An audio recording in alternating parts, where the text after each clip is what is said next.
Su Biblia. La trajo, entonces todos vamos a declarar: esta es mi Biblia, la palabra de Dios. Yo soy lo que mi Biblia dice que soy. Yo tengo lo que mi Biblia dice que tengo, y yo puedo hacer lo que mi Biblia dice que tengo. Hoy la leeré, la escucharé, y la semilla incorruptible de la palabra de Dios. ¿Cuánto lo creen? Quiero un fuerte aplauso a la palabra del Señor. Entonces,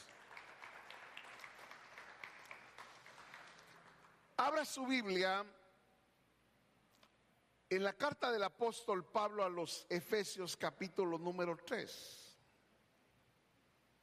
Efesios, capítulo número 3. Y antes de leer la palabra, para dar inicio al tema de hoy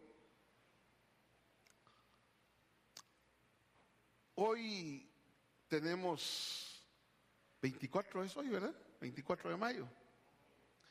Han pasado ya casi 5 meses del año, y yo me puse a hacer una pequeña cuenta cuántos domingos han pasado en el cual nos hemos reunido, y van 20 domingos de reunión, a excepción de un domingo que fue el domingo que le llaman Domingo de Resurrección, que no estuvimos acá, pero después hemos estado acá 20 domingos. Quiere decir que hemos escuchado 20 predicaciones, segmentadas en 3 series. Evangelio, 3 series, hemos hablado el poder del Evangelio, una vida nueva, dependencia espiritual, y en el mes de abril iniciamos esta serie que nos ha llevado casi 2 meses. Y llevamos 12 clases del primer trimestre y 6 clases del segundo. Y usted dirá, ¿por qué estoy haciendo esa referencia? Porque en lo que va del año hemos tenido la posibilidad de estar expuestos a la palabra de Dios. Y la declaración que hacemos cada día que iniciamos nuestra predicación dice que leeremos y escucharemos la palabra de Dios, la que tiene el poder de transformar nuestras vidas. Nosotros conocemos que la palabra de Dios dice que es como espada de doble filo, que penetra hasta lo más profundo, que separa los pensamientos, que discierne los pensamientos. Usted y yo sabemos que la palabra de Dios dice que Él envía su palabra, la cual no regresa vacía, sin hacer aquello para lo cual fue enviada.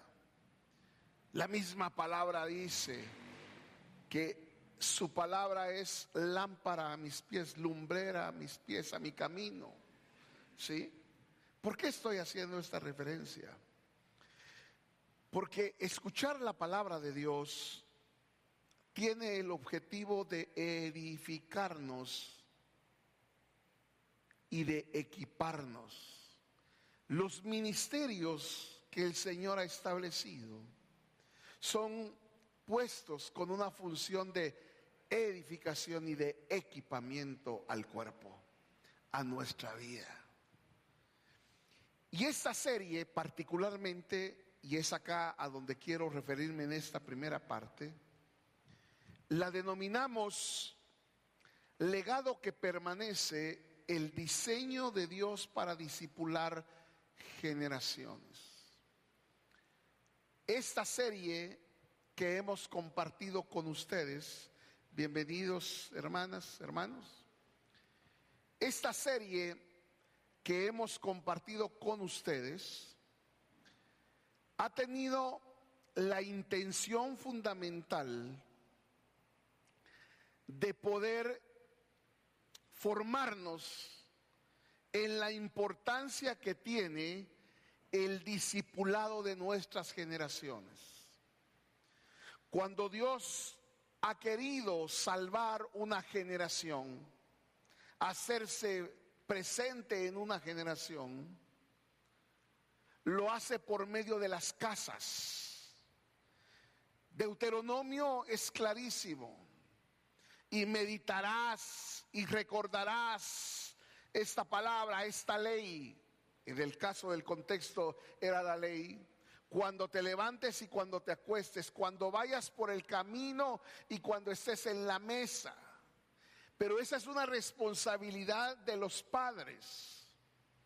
Amados padres de familia, no hay cosa que traiga más orden al hogar, a la familia y a la casa que la madurez que provoca en nosotros la palabra de Dios. Dicho de otra manera, la transformación que opera la palabra de Dios en ti como padre es lo que trae orden a tu familia, a tu matrimonio, a tu casa y a tu hogar. Y a lo largo de estas 6 semanas anteriores, hemos estado meditando en la importancia que tiene de crear criterios eternos en nuestros hijos por medio del discipulado. Pero ese discipulado no es una responsabilidad del líder de jóvenes, no es una responsabilidad del maestro de niños, no es una responsabilidad, hermanos, del pastor exclusivamente, es una responsabilidad de la casa. Por eso es que hemos estado meditando en la importancia del discipulado en la familia. Pero más que expresar una serie de normas que se dictan para que las cumplamos, es un discipulado que se modela con la vida. Porque nuestros hijos necesitan ver en nosotros cartas abiertas donde se pueda leer el Evangelio.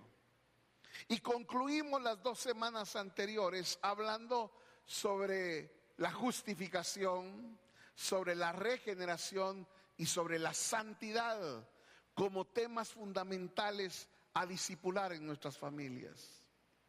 Hoy quiero abrir la 7ª entrega de esta serie, que la concluimos el próximo domingo, con un tema que le he denominado libres para ser prisioneros. Parece un poquito contradictorio el título, ¿verdad? Libres para ser prisioneros. Acompáñenme a la palabra en la carta del apóstol Pablo a los Efesios, capítulo número 3. Efesios, capítulo número 3, versículo 1. Efesios, capítulo 3, verso 1. ¿Cuántos amenes tengo? Dice la palabra del Señor.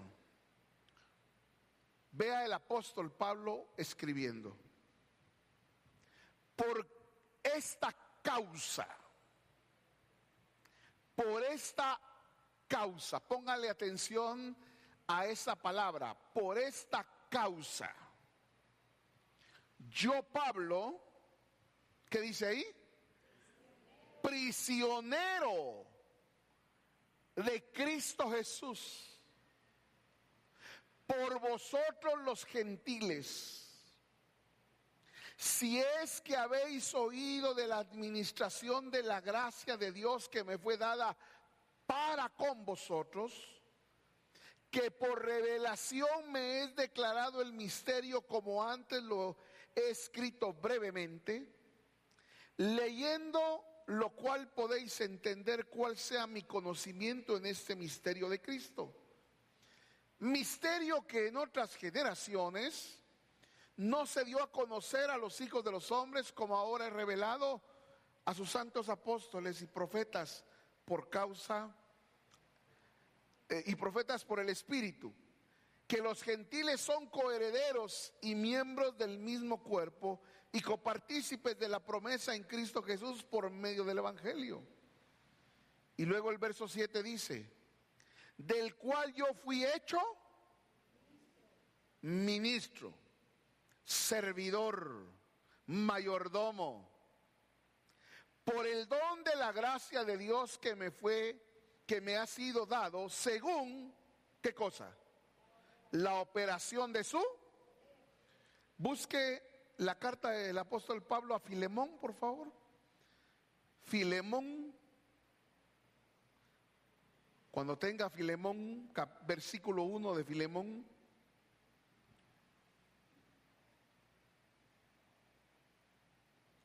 ¿Ya lo tiene? ¿Cómo dice Pablo? ¿Qué cosa? Prisionero de Jesucristo. Y el hermano Timoteo, al amado Filemón, colaborador nuestro, y a la amada hermana Pía, y a Arquipo, nuestro compañero de milicia, y a la iglesia que está en su casa. Gracia y paz a vosotros de Dios nuestro Padre y del Señor Jesucristo. Présteme atención acá. Libres para ser prisioneros. ¿Cómo inicia el apóstol Pablo el versículo 1 del capítulo 3 de Efesios?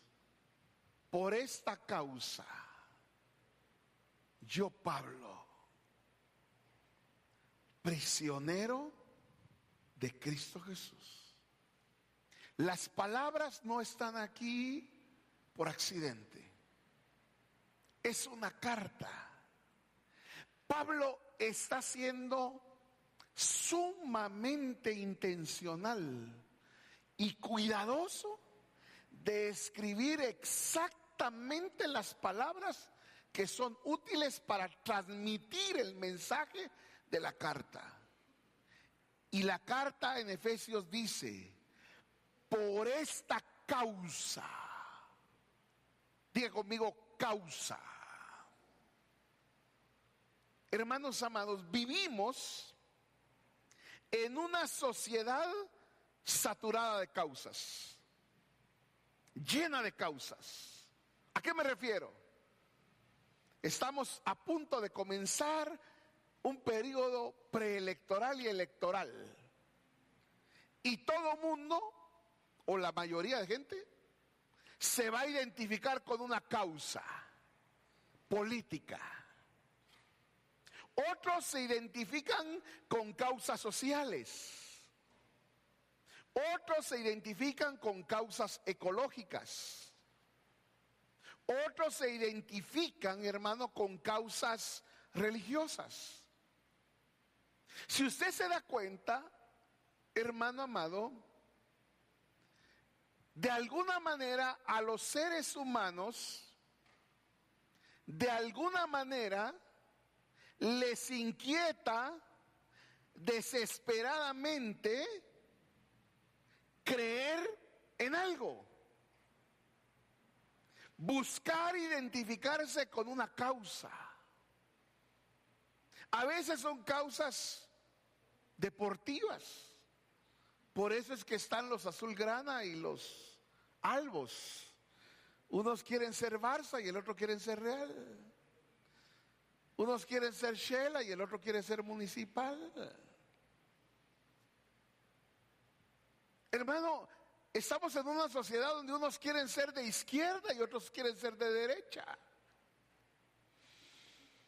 La gente se identifica con causas.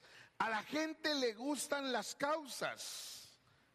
Esto demuestra, hermano, que el ser humano corre desesperadamente tras algo en qué creer, a qué entregarse. ¿Por qué? ¿Por qué sucede esto, hermano amado? Porque aquello que abrazas como causa gobernará tu vida. Lo vuelvo a decir. Aquello que abrazas como causa, como el motivo que te mueve a hacer algo, es lo que va a gobernar tu vida. Pastor, ¿y por qué está diciendo esto? Porque la palabra de Dios dice que Pablo dijo: por esta causa, yo, Pablo, prisionero de Jesucristo. Es decir, Pablo está expresando que él voluntariamente se convirtió en prisionero de Cristo Jesús por la causa de Cristo Jesús. Y nosotros estamos viendo que en esta sociedad donde hoy vivimos A la gente le gusta ir detrás de ciertas causas. Por eso hay gente que apoya aquello, que apoya el otro. Por eso es que se hacen marchas para aquello, se hacen manifestaciones para el otro. Por eso es que a la gente le gusta agruparse en partidos políticos, en clubes deportivos, en clubes sociales. Pero hay que tomar en cuenta algo, hermano amado. Que aquella causa que abrazamos termina gobernando nuestras vidas. Lo vuelvo a decir acá, hermano. Aquella causa que abrazamos, que aceptamos, que apoyamos, esa causa termina gobernando nuestra vida. Ahora, si como familias no identificamos la causa que tiene trascendencia eterna, terminaremos desperdiciando el diseño de Dios en lo trivial. Lo vuelvo a decir. Perdone, pero como soy maestro, yo regreso y avanzo. Los maestros me entienden. ¿Qué dice la Biblia? Dice, por esta causa, por este motivo, por esta razón, yo, Pablo, voluntariamente me hice preso de Jesucristo. Ok. Acabó de decir que todos los seres humanos nos gusta identificarnos con una causa y que aquella causa que abrazamos gobierna nuestra vida. Entonces, ¿a quién enciendo el semáforo? ¿A quién enciendo la alarma? Familias, tenemos que identificar con qué causa nos identificamos. Porque si como familias nos identificamos con causas triviales, estamos desperdiciando el depósito de Dios que es su vida en nosotros. Porque estamos invirtiendo nuestra vida no necesariamente en una causa eterna, en una causa eterna. No sé si me estoy explicando. Pablo le dice a Filemón, yo prisionero de Jesucristo. Le dice a los efesios, hermanos efesios, yo, Pablo, por esta causa me he hecho prisionero de Jesucristo. Por favor, hermano, esto que voy a decir ahorita es para usted. Lo vuelvo a decir, esto que voy a decir es para usted. Nuestra efectividad en el reino no nace del activismo. Nuestra efectividad en el reino nace de tener clara cuál es la causa que consume nuestro corazón.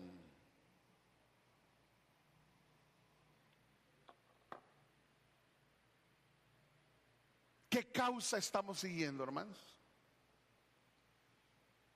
Y le voy a decir algo, hermano. Como padres de familia, nuestra conducta no tiene un efecto neutro en nuestros hijos. Porque todo lo que nuestros hijos ven, lo imitan. Y si el niño vio a su papá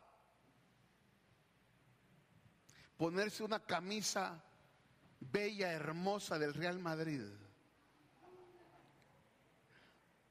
el blanco maravilloso del Real Madrid, desde que era un bebé, ese niño va a querer un día ponerse esa camisola maravillosa blanca del Real Madrid. Quiere. Y si ve a su papá celebrar los goles del CR7, ese niño va a emocionarse. Yo hoy en la mañana estaba sacando los vehículos en mi casa e iba una familia, una señora con su hija y sus nietos y un pequeño niño como de 3 años. Y las dos señoras adultas iban gritando: aguacates, aguacates, aguacates. Y detrás del grito vendedor de la señora de los aguacates, se oía la voz de un niño que decía: aguacates, aguacates. ¿Por qué? Porque los niños van creciendo y se van identificando con la causa que ven que sus papás abrazan. ¿Qué causa estás abrazando? Porque aquella causa que tú abrazas termina gobernando tu vida y la de tus generaciones. Los niños aprenden a orar viendo a sus hijos orar, a sus papás orar, perdón. Los jóvenes y los niños aprenden a servir cuando ven a sus papás servir. Porque su inspiración son sus papás. Yo recuerdo que Pablo le preguntaba a mi esposa con qué color de pijama me iba a dormir yo. ¿Por qué cree usted? Porque quería dormirse con el mismo color de pijama que su papá se iba a dormir. Por eso hay que tener cuidado de cómo nos conducimos. Por esta causa me he hecho prisionero de Jesucristo. Yo sé que hay causas de causas. Y yo sé que el ser humano se apasiona con una causa. Cuando abraza una causa se mete de cabeza, se identifica. Cuando identifica la causa que lo apasiona, invierte talento, tesoro y tiempo en esa causa. Ahora, esa causa que abrazamos gobierna nuestra vida. La pregunta es, ¿esa causa determinará la eternidad de nuestras generaciones? Y yo no le estoy diciendo que no sea usted fan, aunque sea del Barça, pues. No le estoy diciendo que sea malo. Pero, ¿y la causa de Jesucristo? No sé si me estoy explicando. Fíjese que Pablo está diciendo: yo, Pablo, por esta causa me he hecho prisionero de Jesucristo. Pablo no está reclamando ser el apóstol de los Efesios. Pablo no está reclamando ser el que reciba honor. Imagínense usted que hagamos un congreso aquí en la congregación. Vamos a sacar un congreso para edificar al cuerpo de Cristo y le vamos a poner Congreso Prisioneros de Jesucristo. Nadie viene. Nadie viene. Porque ese nombre no vende. Todos quieren poner Congreso Embajadores del Reino. No, Pérez. No, Pablo no está diciendo eso. Le dice a los Efesios capítulo 3 verso 1. Pablo le dice: por esta causa, por esta razón, yo voluntariamente, de forma deliberada, me voy a convertir en prisionero de Jesucristo. ¿Sabe qué significa eso? Él dijo, me voy a convertir en un mayordomo. El mayordomo no es el dueño de la casa.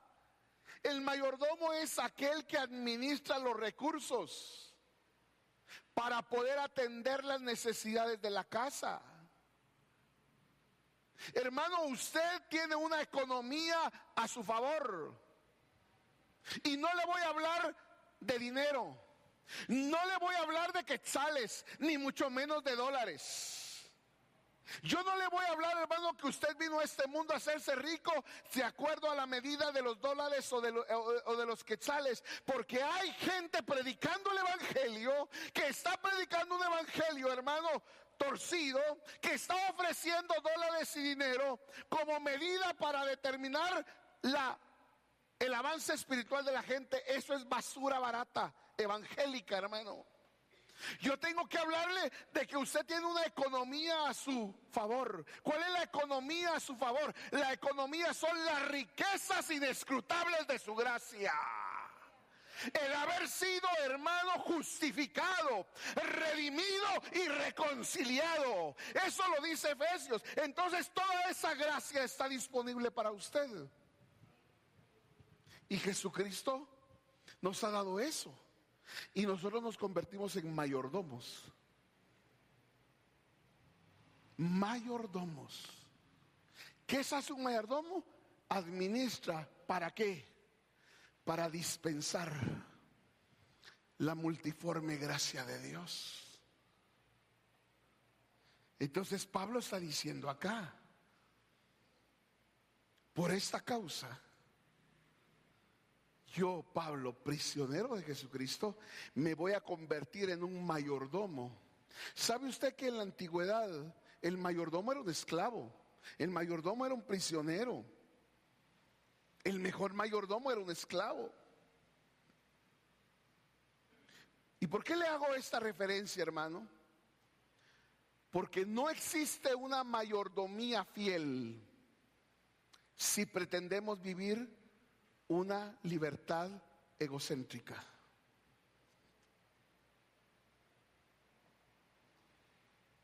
Lo vuelvo a decir. Si somos llamados a ser mayordomos de la multiforme gracia de Dios, el mayordomo no tiene una voluntad,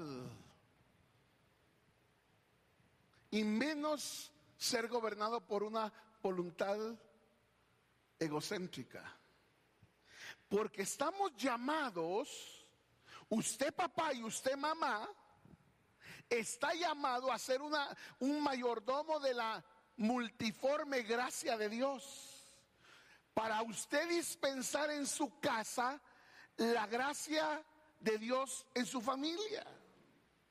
El problema está en que nosotros creímos que Dios nos libertó del pecado y de la muerte para que una vez libres hagamos lo que se nos pegue la regalada gana. Y Dios no nos liberó de aquello para que hiciéramos lo que nosotros quisiéramos. Nos liberó para volvernos prisioneros de Él. Pero eso no es popular. Eso no es popular. Ser prisionero de Cristo es entender. Vea esto. Ser prisionero de Cristo es entender que nuestra voluntad, tu voluntad, mi voluntad, ha sido rendida a la voluntad de Cristo. Hermanos benditos, no somos agentes libres. Usted y yo no somos agentes libres. Lo vuelvo a decir, usted y yo no somos agentes libres. Nosotros, hermanos, somos posesión de aquel que nos compró a precio de sangre en la cruz del Calvario. Nos compró a precio de sangre. Nos compró a precio de sangre. Yo quiero que usted vea esto, hermano amado. Es que tenemos que ya corregir esa equivocación y ese pensamiento centrado en nosotros mismos, de pensar, hermano, que Dios nos hizo libres para que hagamos lo que nos pegue la regalada gana. No, hermano. Usted fue comprado a precio de sangre para ser esclavo de Jesucristo. ¿Sabe? El Evangelio lo dice claro. Yo soy la vid y vosotros los pámpanos. Si permanece en mí y yo permanezco en ustedes, mucho, lejos de mí, lejos de mí, lejos de mí. A ver, no escucho, lejos de mí. A ver, como que no se oye, ¿verdad? El hermano Armando dice que no se oye. Lejos de mí, no se oye, ¿va? Lejos de mí. Si lejos de él nada, hermano, ¿por qué queremos llevar la vida como nosotros queremos? En este macho me monto y ¿quién me baja? Yo soy Melgar revuelto con el García, y así somos. Y allá en Valleverde así somos. Y allá en el Jute así somos. Allá en Aguacatán así me enseñaron. ¿Y quién me baja de ahí?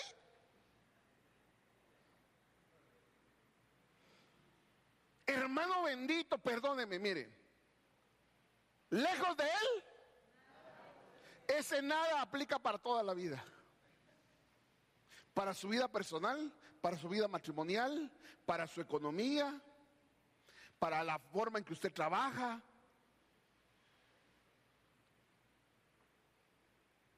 ¿Por qué, hermano, nosotros queremos en unas cosas sí y en otras no?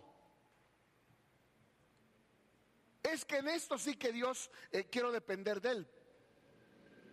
Porque si sale mal lo quiero culpar a Él. Échale la culpa a Él, ¿va? Hermano, perdóneme. Yo soy la vid y vosotros los pámpanos. El que permanece en mí y yo en él, mucho fruto va a dar. Lejos de mí nada pueden hacer. Jóvenes, no hay jóvenes hoy. Yo soy un joven, de 55 años soy joven. Jóvenes, no nos engañemos, Dios no puede ser engañado. Todo lo que el hombre sembrare, lejos de él no podemos hacer nada. Hermano, perdóneme, nosotros ya tenemos pruebas de sobra de que cada vez que hemos querido hacer lo que se nos ha pegado la regalada gana, en lo que hemos querido, nos hemos ido a pegar unos tremendos cuentazos. ¿Por qué no entendemos? ¿Por qué no entendemos que lejos de él? ¿Por qué, hermano, queremos a conveniencia personal tratar de aplicar esta palabra en algunas cosas y en otras no, y en aquellas que nos conviene? Porque no queremos ser prisioneros de Jesucristo. ¿Por qué el hijo pródigo se fue lejos? ¿Por qué el hijo pródigo agarró su herencia, la demandó? ¿Y por qué se fue lejos? Porque no quería tener a nadie cerca que le dijera: tené cuidado, eso no se hace, mira que aquí no queremos. Y terminamos peor que el pródigo. ¿Cómo terminó el pródigo? Queriendo llenar su estómago con las algarrobas que los cerdos se estaban comiendo. ¿Falta de amor del padre? No. Por esta causa, ¿qué causa estás abrazando, hermano? Prisioneros pero libres. Mira, hermano, hay una mentira. Yo el domingo pasado le hablé de las 3 mentiras del pecado. ¿Se acuerdan de las 3 mentiras del pecado? Se las vuelvo a repetir. La primera mentira del pecado es la primera. Eso me gusta, la hermana, pura maestra igual que su pastor. Allá. Gracias, hermana Vero. La primera es que hay una falsa gratificación que el pecado ofrece por hacer lo prohibido. Es decir, nuestra alma busca imperiosamente experimentar la gratificación que me ofrece el pecado por hacer lo prohibido. Es decir, pensamos que el adulterio, pensamos que la drogadicción y pensamos que la fornicación me ofrece algo que me va, hermano, a llenar de mucha satisfacción. Y eso es falso, porque luego de consumado el pecado viene el quebrantamiento y la tristeza. La segunda es que nos autojustificamos. Creemos que el pecado, tenemos razones para poder cometer el pecado, porque tratamos de engañarnos a nosotros mismos. Y la tercera, ¿sabe cuál es? Es pensar que no van a haber consecuencias. Y yo le tengo que decir una cosa: en la carne siempre van a haber consecuencias del pecado. Ahora, le voy a decir algo que no nos va a gustar. Al alma, lo que no le voy a decir en este momento no le gusta al alma oírlo. Porque el humanismo, el posmodernismo, le está ofreciendo a la gente hoy que la única manera de ser y alcanzar la felicidad es cuando eres totalmente libre. Lo vuelvo a decir. El posmodernismo y el humanismo le ofrecen a la gente que la única manera de ser feliz es ser totalmente libre, estar en una condición donde nadie me diga nada y donde yo pueda hacer lo que yo quiera, cuando yo quiera, donde quiera y con quien quiera. Eso es libertad. Eso es felicidad. Pero yo le quiero decir, hermano, que la libertad absoluta no existe. Porque el que hace lo que quiere, donde quiere, cuando quiere, pensando que es libre, lo único que está haciendo es respondiendo a aquello que esclaviza su alma. ¿Sabe qué significa adicción? Si usted busca la definición de adicción, es esclavitud.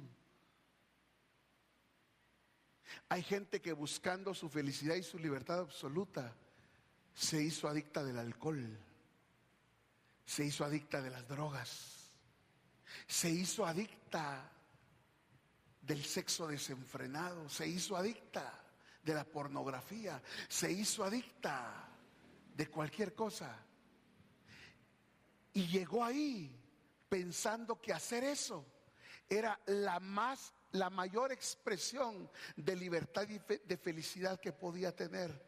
Pero luego de haber pasado por ahí, resulta que su adicción no es otra cosa que la esclavitud permanente y constante de un alma que no encuentra paz, que no encuentra tranquilidad, que no encuentra satisfacción, porque a pesar de que se droga, a pesar de que bebe alcohol, a pesar de que adultera o fornica, a pesar de que ve pornografía, a pesar de todo eso, sigue sintiéndose un pobre desgraciado, un pobre esclavo, triste, pepenachencas, come cuando hay, dirían por ahí.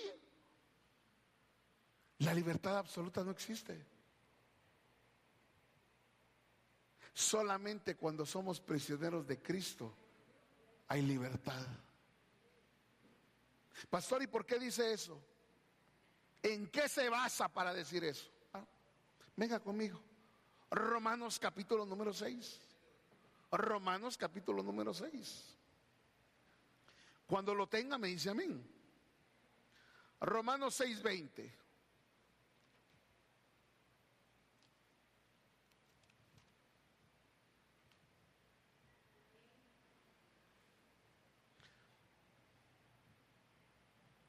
Un día en un lugar del planeta Tierra, yo enseñando sobre esto, alguien vino y me dijo: Daniel,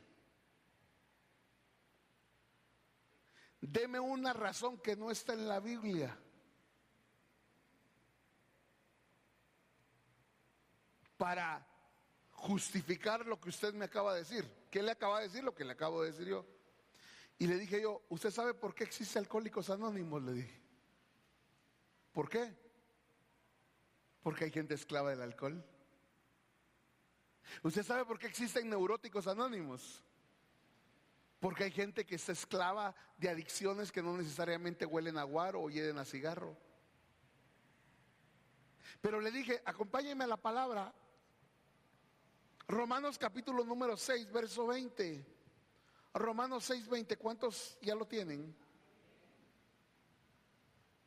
Romanos 6, 20 dice, yo voy a leer una nueva traducción viviente. Dice, cuando eran esclavos del pecado, estaban libres de la obligación de hacer lo correcto. ¿Y cuál fue la consecuencia? Que ahora están avergonzados de las cosas que solían hacer, cosas que terminan en la condenación eterna.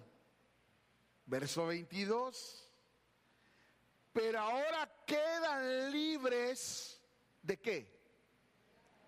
Del poder del pecado y se hacen, ¿qué cosa? Siervos, se han hecho siervos o esclavos de Dios. Ahora hacen las cosas que llevan a la santidad y que dan como resultado la vida eterna. ¿Se da cuenta de eso, hermano? No existe la libertad absoluta. No existe tal cosa de que yo hago lo que quiera, cuando quiera y como quiera. No, hermano, dice, ustedes antes estaban esclavos del pecado. Estaban esclavos del pecado, estaban libres de la obligación de hacer lo correcto. Pero todo lo que hicieron los llevó a sentir vergüenza. Hermano, mire, cuando nuestra alma gobierna, nosotros estamos gobernados por nuestras emociones. Y las emociones sin gobierno del Espíritu se vuelven pasiones. Y las pasiones nos impiden la capacidad de pensar. Lo vuelvo a decir. Al ser humano le gusta vivir por sus emociones. Al ser humano le gusta vivir por sus emociones. Pero cuando nuestra alma, por medio de las emociones, gobierna nuestra vida, nos lleva a vivir apasionados. Las emociones sin gobierno son pasiones que nos esclavizan y nos impiden la capacidad de poder pensar.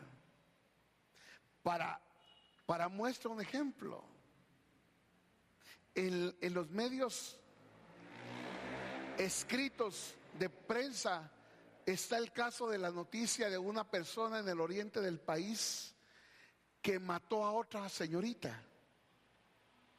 ¿Ya la recordará usted quién es? Y ella alegaba un estado ¿de qué? De emoción violenta. Y sí, cuando nosotros somos gobernados por nuestra alma, por eso hay que tener cuidado, porque nuestra alma sin gobierno del Espíritu, iglesia amada y bendita, es peligrosa. Porque nuestra alma es muy poderosa y nos arrastra por medio de las pasiones. La pasión del sexo, la pasión de la pornografía, la pasión de las drogas, la pasión del alcohol, la pasión del odio, la pasión del rencor, la pasión. Esas pasiones nublan nuestra capacidad de pensamiento y nos desbordamos, hermano.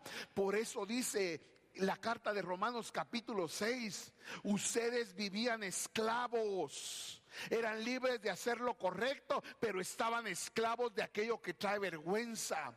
Pero ahora que han sido libres del pecado, ahora están prisioneros de Cristo, pero ahora quedaron libres del poder del pecado y se han hecho esclavos de Dios. Y usted me va a preguntar ahorita, ¿y cómo me hago esclavo de Dios? Agarre su alma, tome su alma y sométala a Cristo, al gobierno del Espíritu. Por eso estamos enseñando los jueves el fruto del Espíritu Santo. ¿Cómo me hago esclavo de Jesucristo? Agarre su alma. Dice, juntamente con Él yo fui. ¿Sabe qué? Lo que pasa es que no nos gusta crucificar nuestra alma. Cuando sentimos celos, nos gusta sentir celos. Cuando sentimos odio, nos gusta sentir odio. Cuando sentimos ira, hasta nos justificamos. Es una ira santa, amén, aleluya, gloria a Dios. Ira es ira. Hermano amado, tenga cuidado, porque la manera en que usted gobierna su alma es la manera que le está enseñando a sus hijos a gobernar la suya. Lo vuelvo a decir. La manera en que tú gestionas tu alma, ¿y ahí a qué me refiero? Si la gestionas llevándola al gobierno del Espíritu o la dejas sin gobierno, es la manera que tus hijos aprenden a gestionar sus propios problemas, sus propias dificultades. Por eso, hermano, cuando yo tengo estallidos de ira incontenible y bajo el canasto me desclavo de la cruz y me vuelvo el impío más impío que puedan conocer en mi casa, ay, todavía me justifico. Es que la culpa de que yo dijera lo que le dijera la tuvo el vecino. El vecino. Eso es justificarse, hermano. La forma en que yo gobierno mi alma, gobernada por el Espíritu, es la forma que le modelo a mis hijos de cómo deben conducirse. Por eso hay que tener cuidado. No existe, ¿sabe qué está diciendo Pablo? Ustedes o se hacen esclavos de su alma o por amor se hacen esclavos del Espíritu. Eso es lo que está diciendo la palabra de Dios. Acompáñeme a esto que quiero que se cuente. Tito, la carta del apóstol Pablo a Tito. Yo no sé si Tito se llamaba Augusto, pero aquí dice que se llama Tito.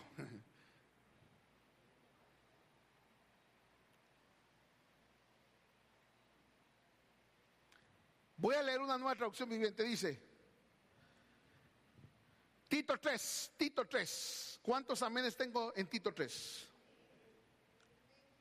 Dice, en otro tiempo, Tito 3:3.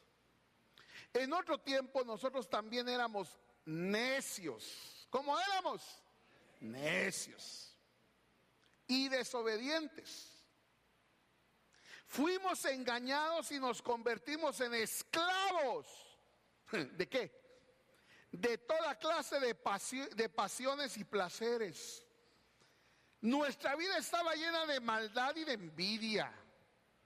Y nos odiábamos unos a otros. Verso 4. Sin embargo, cuando Dios, nuestro Salvador, dio a conocer su bondad y amor, Él nos salvó. No por las acciones justas que nosotros habíamos hecho, sino por misericordia. Nos lavó, quitando nuestros pecados, y nos dio un nuevo nacimiento y vida nueva. ¿Por medio de qué? Del Espíritu Santo. ¿Cómo éramos? Éramos necios, esclavos de nuestras pasiones y de nuestros placeres, guiados por nuestra alma. Pero un día glorioso, de tal manera amó Dios al mundo que entregó a su único hijo, para que fuera a morir en la cruz del Calvario y por su sangre nos justificara, nos redimiera y nos reconciliara con Él. Juntamente con Él morimos, pero también juntamente con Él resucitamos. Pero dice el libro de Romanos en ese versículo, para que caminemos, ¿en qué? En novedad de vida. ¿A dónde quiero llegar? Libres del pecado y de la muerte, para ser esclavos de Cristo. Alguien podría pensar a estas alturas del partido y decir, ¿quiere decir que entonces Dios me quita mi libertad? ¿Anula mi capacidad de decisión? ¿Quita el deseo, el anhelo, el sueño, el proyecto, la vida que quiero tener?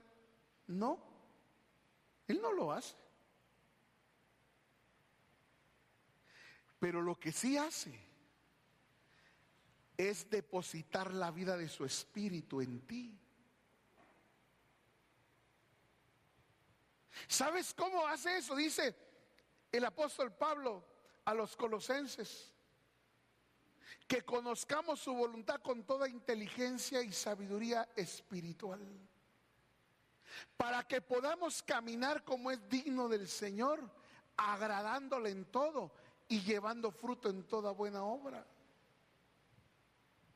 Entonces, lo que el Padre quiere, lo que Él te invita, es a tomar tu alma y a ponerla bajo el gobierno del Espíritu, para que camines donde tengas que caminar, pero cuando camines, la gracia, el favor, la misericordia, la presencia, la guianza del Espíritu Santo esté en ti.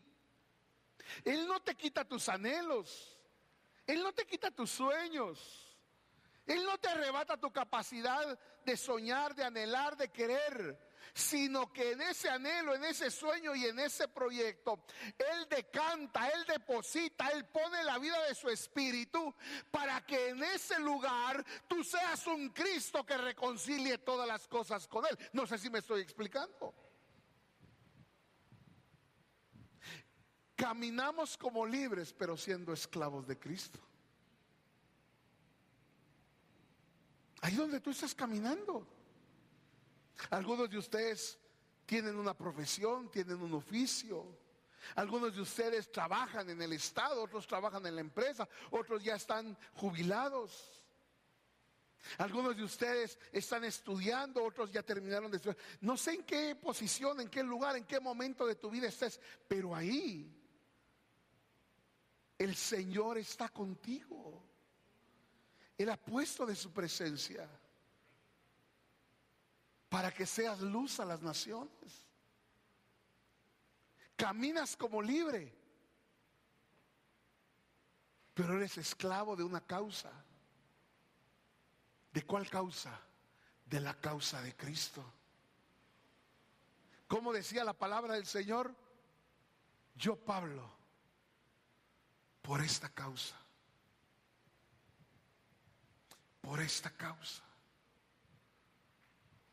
me he hecho prisionero de Jesucristo. Me hice mayordomo y sirviente. No hay mejor manera de vivir en libertad que siendo esclavo de Jesucristo. Es una paradoja, es un contrasentido, es una contradicción para el pensamiento humano. La gente no entiende porque la gente solamente quiere ser libre. Pare de sufrir. ¿Por qué cree que usted que es tan bonito eso? ¿Por qué tiene tanta gente? Porque le predican a la gente solo para de sufrir. Pero ¿para qué te libertó Cristo? ¿Para qué te libertó? ¿Para vivir la vida loca? ¿Para hacer lo que se me puede la regalada gana? Yo le tengo que decir algo a usted porque yo lo he vivido. 17 años tenía yo y no me la cantaron Los Ángeles Azules. Había que la sabe, hermano. Ay, señora, madre. 17 años tenía cuando me entregué a Cristo. Hermano amado, y tengo 55. Eche pluma. Eche pluma. ¿Cuántos años han pasado? Y eso que le salió en el resultado son los años que yo aprendí a vivir esclavo de Jesucristo.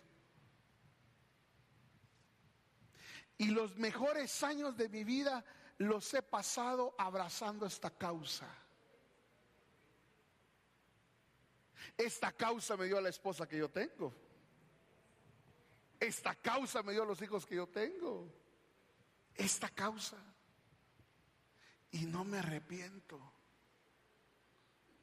No me arrepiento, hermano, de haber pasado los mejores años de mi vida, los años de mi vida, hermano, metiéndome de cabeza, hermano, mire, yo no pretendo que usted haga lo que yo hice. Yo simplemente le tengo que decir, hermano amado, que yo sí puedo decirle, hermano, que esta causa me consumió la vida. Esta causa. Y esta causa, hermano, porque la causa que abrazas gobierna tu vida. ¿Qué causa estás abrazando? Esta serie se termina en 2 partes, hoy y el próximo domingo. Porque el próximo domingo vamos a ser confrontados. Porque cuando yo soy un esclavo del Señor, ya no vivo para mí, sino vivo para Él. Pero me acordé de un texto bíblico que dice: aquel que quiera salvar su vida, la perderá. Pero aquel que pierde su vida por causa de mí, la ganará. Pero le quiero pedir un favor: no asocie lo que estoy diciendo con lo que hago el domingo de 11 a 12 del mediodía aquí. Porque usted puede pensar que cuando predicamos de esta manera se trata única y exclusivamente del culto evangélico del domingo. Y eso es demasiado chiquito como para reducirlo a eso. El perder la vida por Cristo significa ganarla 24/7. Significa ganar la vida para disfrutarla en todas las áreas de la vida. Significa, hermano, que a donde yo vaya, yo, hermano, aprendí, hermano, a disfrutar la vida. Yo aprendí a vivir la vida a plenitud, hermano amado. Hermano bendito, tú no necesitas nada más que a Cristo y ser esclavo de Cristo. No necesitas nada más. El mundo, el sistema siempre te va a ofrecer algo para ser feliz. Te va a ofrecer la felicidad, te va a ofrecer el tener, él te va a ofrecer el poder, te va a ofrecer el placer, pero no te lo va a ofrecer gratis, hermano. Te lo va a cambiar a cambio de hacerte esclavo de tus pasiones y de tus deseos. Pero hermano bendito, aquel que pierda la vida por amor a Él, la ganará. Aquel que pierda la vida por amor a Él, la ganará. Aquel que pierda la vida por amor a Él, la ganará, hermano. Y entonces esa vida, ¿sabes cómo dice el Evangelio de Juan? En Él estaba la vida.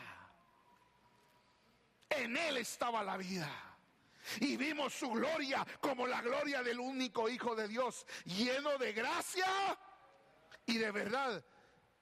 Y dice, y de su gracia tomamos gracia sobre. ¿Sabe qué significa esa gracia sobre gracia? Es como cuando usted se va a sentar a la orilla del puerto de San José. Se va a sentar o se mete un poquito. Y cuando usted viene, usted se pone ahí y viene una ola. Y le da a la ola, ¡pah! Y lo bota de repente, hermano, lo revuelca un poquito por ahí y le da la primera ola. Y usted medio se está levantando cuando viene la otra ola y lo vuelve a agarrar. Esa es la gracia sobre gracia, hermano amado. Esa es la gracia sobre gracia. Esa es la gracia sobre gracia.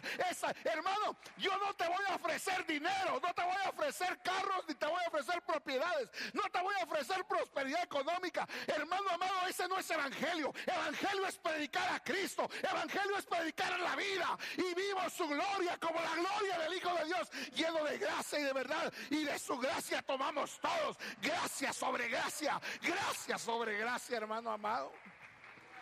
¿Qué más queremos?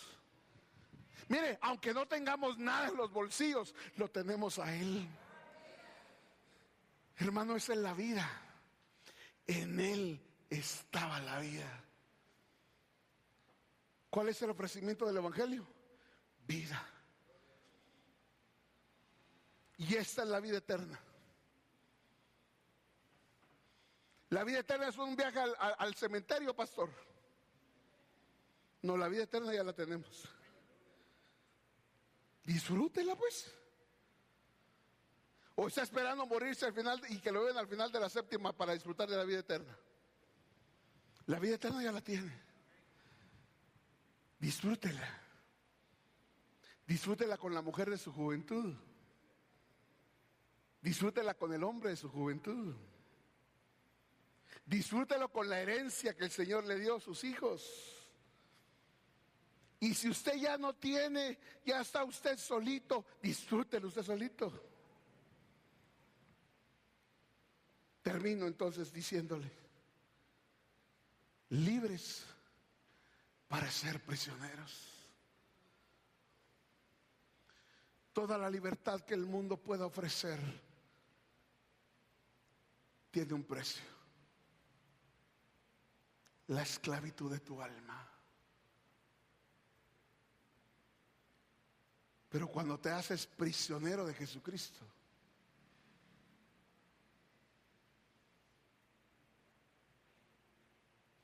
jóvenes de edad, no solo de espíritu, ¿por qué no te atreves a hacerte prisionero de Cristo? Es que es muy aburrido usted.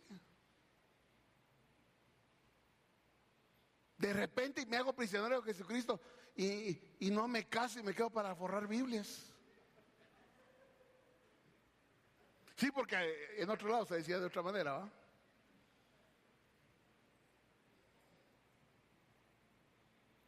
Prisioneros de Jesucristo. Y si hay aquí un adulto que todavía no se ha hecho prisionero de Jesucristo, Él lo libertó de la esclavitud, de la muerte y del pecado, para que usted voluntariamente se haga esclavo de Jesucristo. Póngase de pie y vamos a orar esta mañana.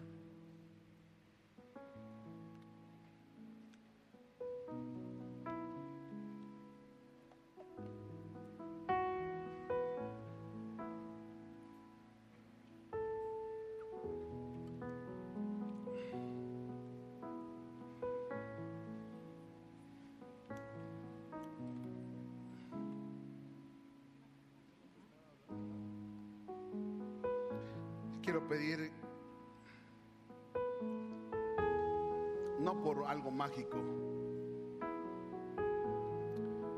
sino simplemente cierre sus ojos ahí donde usted está.